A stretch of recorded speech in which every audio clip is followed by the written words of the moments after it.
जोहार। आप सबका स्वागत है फिर से एक नया वीडियो के साथ, एक नई कक्षा के साथ। आज की कक्षा में आप जैसा कि देख रहे हैं, झारखंड सचिवालय सहायक की जो परीक्षा होने वाली है, उसकी जो मुख्य परीक्षा है उसमें झारखंड की एक भाषा आपको पढ़नी है। उनमें से खोरठा भाषा, जो कि सबसे बड़े क्षेत्र की भाषा है, उस भाषा से संबंधित जो पाठ्यक्रम है, उस पाठ्यक्रम की किताबों को, पुस्तकों को, उसकी रचनाओं को जानना आपको ज़रूरी है। तो इसी क्रम में आज मैं खोरठा पाठ्यक्रम से एक किताब का परिचय आपको कराऊंगा। जैसा कि आपको मालूम है, सचिवालय सहायक में जो खोरठा का पाठ्यक्रम है, उस पाठ्यक्रम में गद्य और पद्य दोनों ही रूप के साहित्य को पढ़ना है।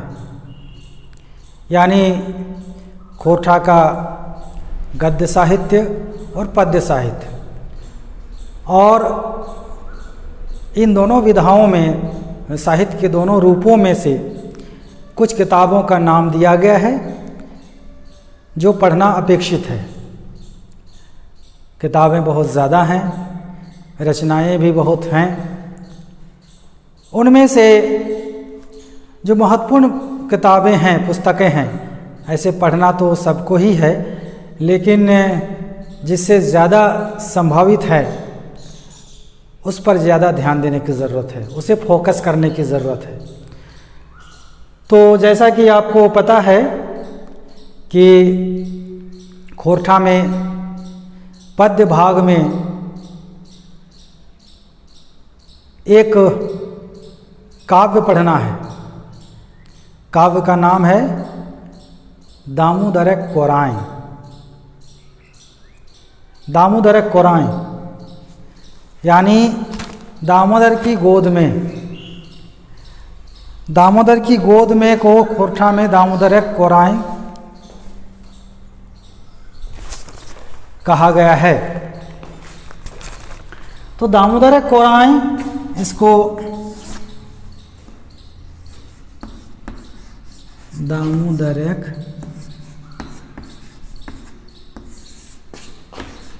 कोराई,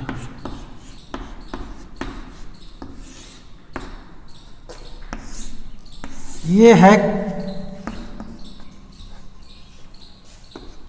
पुस्तक का नाम। ये क्या है? खंड काव्य।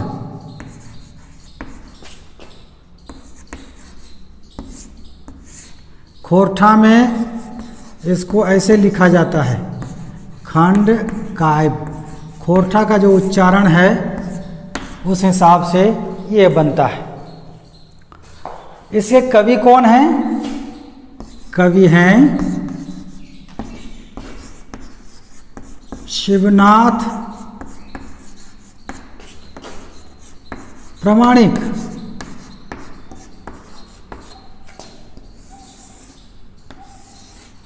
शिवनाथ प्रामाणिक, जो आजकल मानिक नाम से भी जाने जाते हैं, उन्होंने अपना नाम, उपनाम मानिक रख लिया है।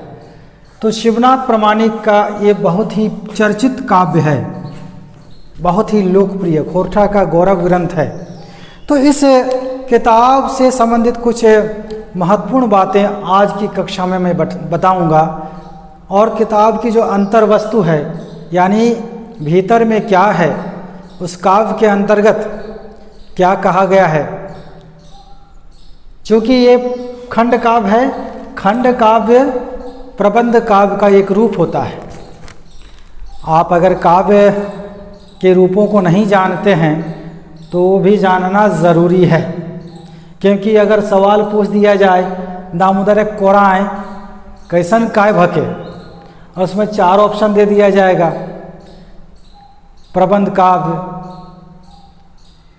मुक्तक काव्य, गद्य काव्य, नाटक, कुछ भी दे दिया जाएगा। तो प्रबंध काव्य में आपको चिन्हित करना है,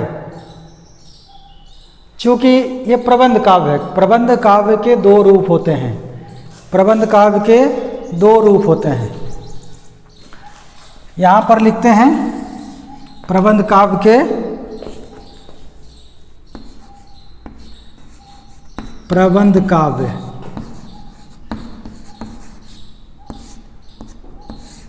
इसके 2 रूप होते हैं, महाकाव्य और खंड काव्य।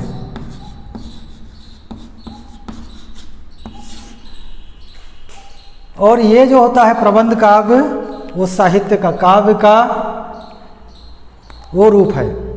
इसके भी, काव्य के भी 2 रूप होते हैं, पद्य साहित्य के 2 रूप होते हैं, एक प्रबंध काव्य, एक मुक्तक काव्य। तो प्रबंध काव्य के अंतर्गत ये खंड काव्य आता है।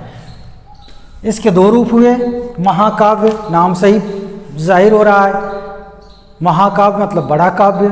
बड़ा से तात्पर्य ये है कि इसमें जो कहानी होती है, जो कथा वस्तु होती है, वो विस्तृत होती है, व्यापक होती है, बड़े आकार की होती है।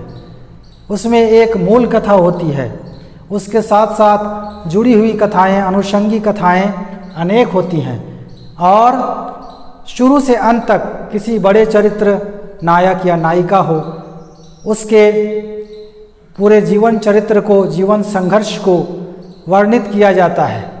तो ऐसे काव्य को महाकाव्य कहते हैं। वहीं पर खंड काव्य क्या है, जिसमें कहानी जो होती है वो छोटी होती है, और उसमें सीधी कहानी, छोटी कहानी का वर्णन होता है, उसमें और उसके साथ अनुषंगी कहानियाँ नहीं होती हैं। प्रसंग हो सकते हैं छोटे मोटे, लेकिन मूल कथा छोटी रहती है और शुरू से अंत तक बस एक सीध में चलती है। और उसमें जीवन के किसी एक भाग, जीवन के किसी एक घटना, एक प्रसंग पर काव्य की कथा वस्तु बनाई जाती है।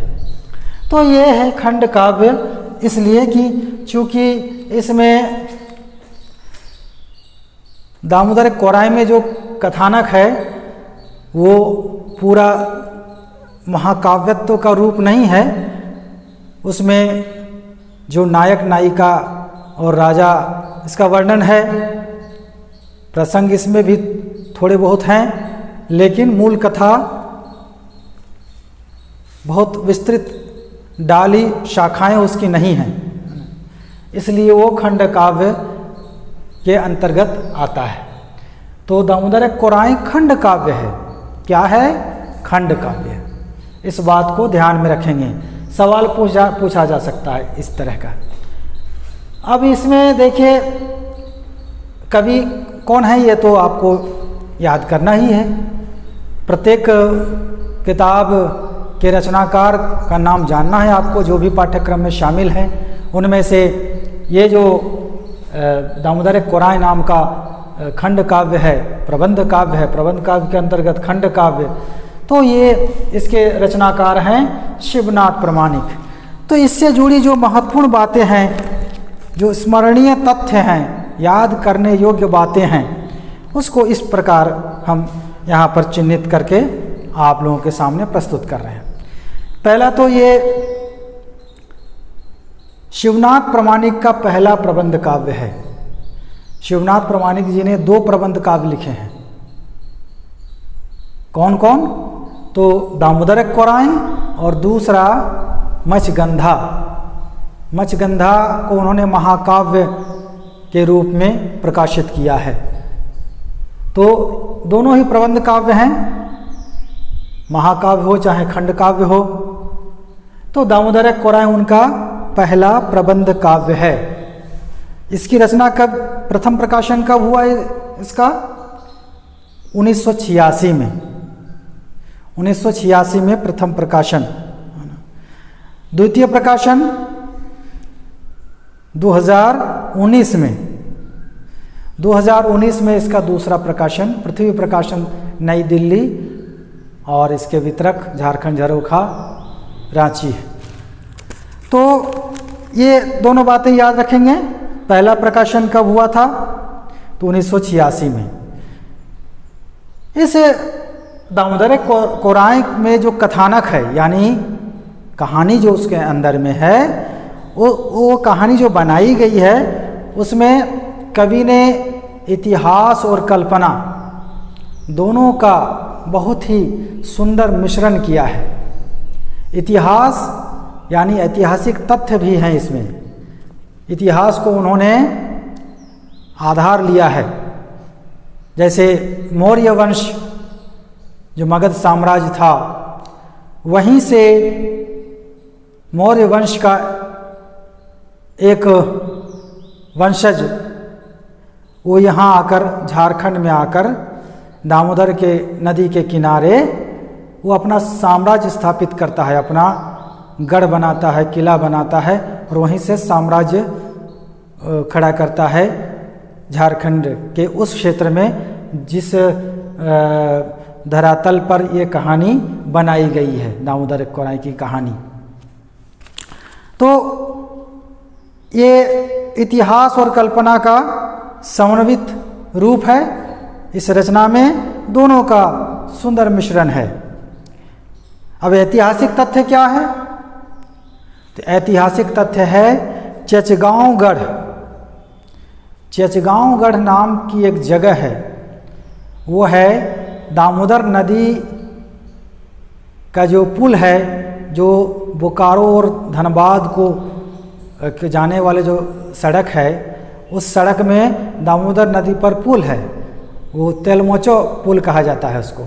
उससे नीचे, यानी पुल से करीब 1-1.5 किलोमीटर नीचे नदी किनारे एक गढ़ है, वो भग्नावशेष है उसका, गढ़ का। वो चचगांव जगह का नाम था, चचगांव। तो चचगांव गढ़ नाम का जो वहाँ किला का भग्नावशेष प्राप्त हुआ है, वहाँ बौद्ध से संबंधित बहुत सारे अवशेष मिले हैं, बहुत सारे चिन्ह मिले हैं। गौतम बुद्ध के पद चिन्ह, उसकी मूर्तियाँ, टूटी फूटी मूर्तियाँ। तो इससे ये साबित होता है कि यहाँ बौद्ध धर्म का समावेश इस क्षेत्र में हुआ था। यहाँ बौद्ध धर्म के अनुयायी थे, और जो राजा थे चचगांवगढ़ के, वो बौद्ध धर्म को उन्होंने स्वीकारा था।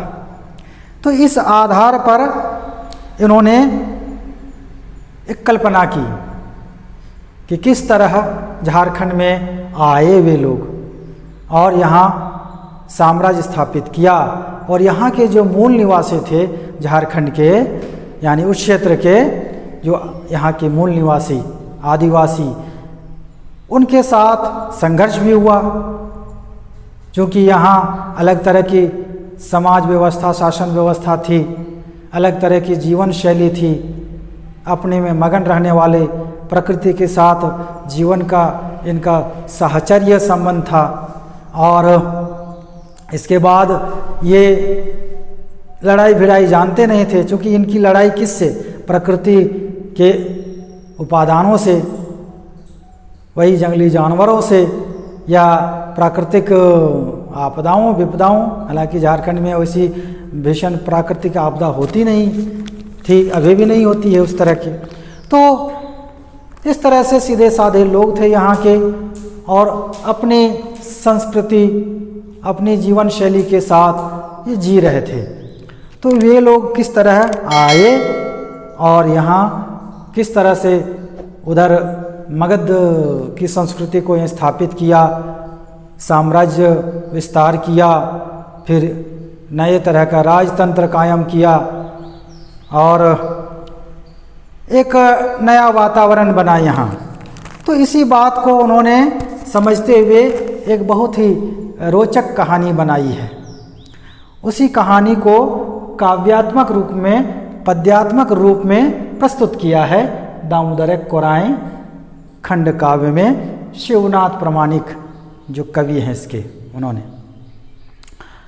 तो काव्य की भूमिका, इस काव्य की भूमिका किसने लिखी है?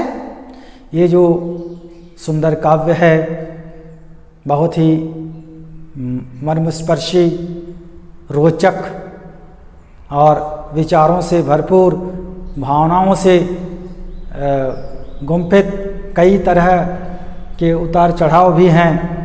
तो ये जो रोचक काव्य है, इसकी भूमिका लिखी है ए.के. झा ने। ए.के. झा जो कि खोरठा के महान विद्वान हुए, धुरंधर विद्वान, उन्होंने इस काव्य की भूमिका लिखी है और इस काव्य को उन्होंने मधुर काव्य कहकर संबोधित किया है। मधुर काव्य, क्या कहा है? मधुर काव्य, मधुर काव्य, ये कहा है किसने? ए.के. झा ने। तो कभी सवाल ये भी आ सकता है कि दामोदर कोराई के भूमिका के लिखल हत, तो उसका जवाब ए.के. झा। फिर सवाल बनता है कि दामोदर कोराई के ए.के. झा की कह के संबोधित करल हत, चाहे दामोदर कोराई के ए.के. झा की कहलत, कैसन काव्य कहलत, ये सब सवाल भी हो सकता है। तो क्या होगा? मधुर काव्य। तो मधुर काव्य क्यों कहा है? क्योंकि सचमुच में इसकी कहानी जो है काफ़ी मधुर है, यानी बहुत ही दिल को छूने वाली कहानी है। प्रेम भी है, संघर्ष भी है, मानवीय संवेदना भी है, नैतिकता भी है, अन्याय अत्याचार भी है, बहुत तरह की बातें हैं, लेकिन मूलतः ये शांत रस का काव्य है। अब इस काव्य की कथा वस्तु किसने लिखी है? कथा वस्तु लिखने का मतलब है कि जो कहानी बनाई गई है उसमें जिस कहानी को इस काव्य का आधार बनाया गया है, उस कहानी का सार संक्षेप किसने लिखा है? तो शांति भारत ने। शांति भारत जो कि खुद एक बहुत बड़े कवि हैं, बहुत प्रसिद्ध लोकप्रिय कवि हैं। शांति भारत खोरठा आंदोलन से जुड़े हुए बहुत ही अच्छे व्यंग्यकार, मंच संचालक और बहुत ही तीखा व्यंग्य करते हैं और बहुत मर्मस्पर्शी कविताएं भी लिखते हैं। तो उन्होंने ही लिखा है कथा का सार संक्षेप। कथा ये जो दामोदर कोराई की जो कथा है उसका सार संक्षेप इन्होंने ही लिखा है। तो शांति भारत। सवाल यहाँ भी बन सकता है कि दामोदर कोराई के कथा वस्तु के सार संक्षेप के लिखल हत। ये सवाल जब पूछा जाए तो आप जवाब देंगे शांति भारत। अब यहाँ दामोदर कोराई को एक और ख्याति मिली है, एक और उपलब्धि, कि खोरठा का सबसे ज़्यादा पढ़ा जाने वाला काव्य है, सबसे लोकप्रिय काव्य है। शायद ही कोई खोरठा साहित्यकार या खोरठा में रुचि रखने वाला दामोदर कोराई को नहीं पढ़ा हो, क्योंकि इतना रोचक है ही कि अगर इस काव्य को शुरू करें पढ़ने के लिए तो पूरा किए बगैर मन शांत नहीं हो सकता, बेचैन कर देता है ना, क्योंकि इसकी कहानी में वैसी ही रोचकता है और प्रवाहमयता है। अब काव्य की कोटि तो पहले ही कह दिया कि खंड काव्य है, प्रबंध काव्य का दूसरा रूप। अब इसमें छंद योजना कैसी है? क्योंकि कविता जो होती है, काव्य दो तरह की, छंदबद्ध और छंद मुक्त। तो छंदबद्ध रचना यानी जो काव्य शास्त्र के हिसाब से जो मान्य छंद हैं, दोहा, सोरठा, चौपाई, कुंडलियाँ, रोला, हरिगीतिका, छप्पै, सवैया, अरिल इत्यादि इत्यादि जो छंद हैं, उनमें से या फिर छंद मुक्त यानी ऐसी छंदों से मुक्त होकर अलग तरह से अपने हिसाब से तुकबंदी बनाकर या अतुकांत भी कविता, तो वो छंद मुक्त कविता या मुक्त छंद भी कहा जाता है। तो ये जो है खंड काव्य जो लिखा गया दामोदर कोराएँ, ये अपने तरह की छंद योजना की है। जो हिंदी वगैरह या संस्कृत वगैरह की जो छंद का जो छंद विधान है, छंद के जो रूप हैं, उन रूपों से भिन्न कवि ने अपने ही हिसाब से तुकबंदी की है और अपने ढंग से छंद निर्माण किया है। अब उन छंदों को क्या नामकरण किया जाए ये अभी हो नहीं पाया है, लेकिन अपने हिसाब से इन्होंने छंद बनाया है। इसकी भाषा की विशेषता क्या है? तो इसमें खोरठा का जो अपना शब्द भंडार है वो देखने को मिलता है, यानी ठेठ शब्दों, मौलिक शब्दों का पुट किया गया है, प्रयोग किया गया है। इसमें अन्य भाषाओं से शब्दों का उद्धरण या उसको अपनाया नहीं गया है। अधिक से अधिक अधिकांश शब्द खोरठा के हैं जो आम खोरठा भाषी बोलते हैं, यानी ठेठ शब्दों का व्यवहार किया गया है। ये खासियत है इस काव्य की। शैली कैसी है? तो वर्णनात्मक शैली है। शुरू करते हैं झारखंड की प्रकृति का वर्णन, यहाँ की प्राकृतिक सुषमा, प्राकृतिक छटा, खनिज संपदा, यहाँ के लोगों की जीवन शैली, यहाँ के लोगों का स्वभाव, उसका वर्णन करते हुए फिर वे मौर्य मगध साम्राज्य से यहाँ जब आगमन होता है, उमादित्य नाम का एक राजवंश का उत्तराधिकारी वो आता है, तो उसके बाद इसी तरह क्रमशः वर्णन करते जाते हैं। तो वर्णनात्मक शैली में लिखा गया काव्य है। सवाल पूछा जा सकता है कि कौन शैली में लिखल गया है दामोदर कोराएँ? तो वर्णनात्मक शैली में। अब इस काव्य में कोई भी रचना होती है तो रचना का एक उद्देश्य होता है, उसमें कवि कुछ विचार, कुछ सिद्धांत, कुछ संदेश देता है। तो इसमें जो संदेश है उसका दर्शन क्या है?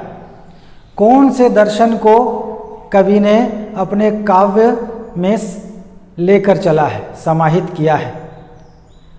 तो इसमें बौद्ध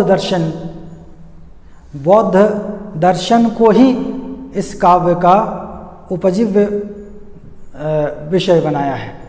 यानी बौद्ध दर्शन के अनुसार जो समाज व्यवस्था है, जीवन दर्शन है, जीने का ढंग है, इन बातों को कवि ने अपने इस काव्य में काफ़ी महिमामंडित किया है। और पाखंडवाद की जगह पर मानववाद की स्थापना की अनुशंसा की है। यानी इन्होंने धार्मिक पाखंड, ऊंच नीच का भेदभाव, छुआछूत, वर्ण व्यवस्था वाली जो बातें हैं, समाज को विभाजित करने वाली बातें, उससे भिन्न एक समतावादी, समरसतावादी, मानवतावादी समाज की स्थापना की कामना की है, जो कि बौद्ध दर्शन के सिद्धांत पर आधारित है। तो इस दामोदर कोराएँ में मूलतः ये बातें महत्वपूर्ण हैं जिसे आपको जानना ज़रूरी है। तो आज की इस वीडियो में मैं एक और बात बताकर समाप्त करूंगा इसको, क्योंकि अगले वीडियो में मैं दामोदर कोराई की जो कथा वस्तु है उसके अंदर में जो कहानी है उस कहानी को मैं क्रमशः बताऊंगा और हिंदी में ही बताऊंगा ताकि आपको समझ में आ जाए।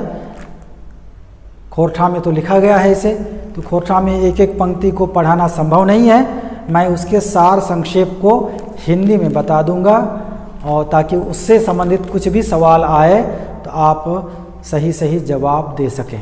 तो एक चीज़ और है, इस काव्य की जो कुंजी पंक्तियां हैं यानी की लाइंस है ना, जिससे पूरा काव्य आधारित है ना, तो उसको कवि ने काव्य के प्रारंभ में ही भूमिका से पहले ही पंक्तियों को दे डाला है। तो वे पंक्ति क्या है? ढीपा ढाहान नदी करघा की कोन्हो कथा कहत, ढीपा ढाहान नदी करघा की कोन्हो कथा कहत, बोने तोपाल चौपतल माटी की कोन्हो गाथा कहत।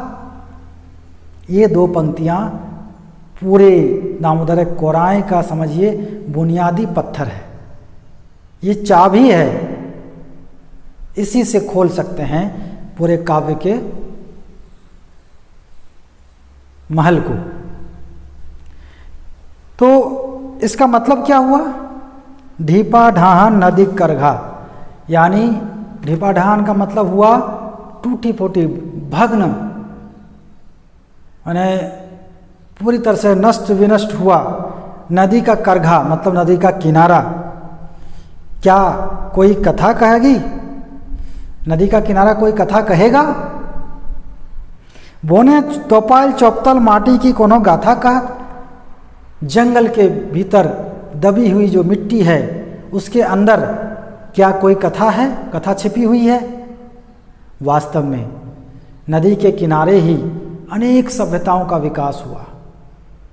बहुत सारी सभ्यताएं नदी मिट्टी के अंदर दबी पड़ी हैं और उसे जब अभी खुदाई हो रही है, मोहनजोदड़ो हड़प्पा की जो सभ्यता निकली, नदी घाटी सभ्यता सिंधु नदी के किनारे है ना, उसी तरह दामोदर नदी के किनारे भी बहुत सारी चीज़ें, ऐतिहासिक तथ्य छुपे हुए हैं, उसे निकालने की ज़रूरत है। कवि ने एक आधार पाकर, वो जो चचगांव का आधार, वो जो नदी के किनारे भग्नावशेष है, जिस बात को इन दो पंक्तियों में उन्होंने सवाल किया है, ढीपा ढाहन नदी करघा की कोनो कथा कहत, बोने तोपाल चौपतल माटी की कोनो गाथा कहत। वो जंगल बन चुका है, चचगांवगढ़ का जो भग्नावशेष है वो जंगल में छिपा हुआ है, बहुत झाड़ झंकार है, पुटूस का और तरह के जो वनस्पतियां हैं उसका।